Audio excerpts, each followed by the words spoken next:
சென்ற வாரம் கள்ளக்குறிச்சியில் கள்ளசாராயம் குடித்து 50க்கும் மேற்பட்ட நபர்கள் மரணித்திருக்கிறார்கள். பொதுவாகவே ஒரு மதத்தின் பண்டிகை நாள் வந்துவிட்டால் அந்த நாளில் மது வியாபாரம் விண்ணை தொடும் அளவிற்கு அதிகரிக்கிறது.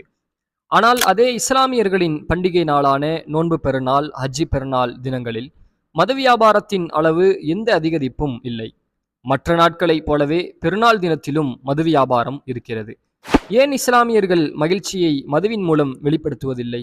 இந்த கேள்வி பலருக்கும் தோன்றலாம். ஏனென்றால் திருமறை குர்ஆன் 1400 ஆண்டுகளுக்கு முன்பே மதுவை தடை செய்துவிட்டது.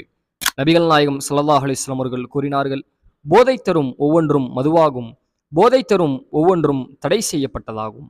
முஸ்லீமாக இருக்கக்கூடிய ஒருவர் எந்தவித போதை பழக்கத்தையும் பயன்படுத்தக்கூடாது. அப்படி போதை பழக்கத்தை பயன்படுத்தக்கூடிய ஒருவர் இஸ்லாத்தை கடைபிடிக்கக்கூடியவராக இருக்க மாட்டார். இது போன்ற பயனுள்ள தகவல்களை தெரிந்து கொள்ள நமது பக்கத்தை ஃபாலோ செய்து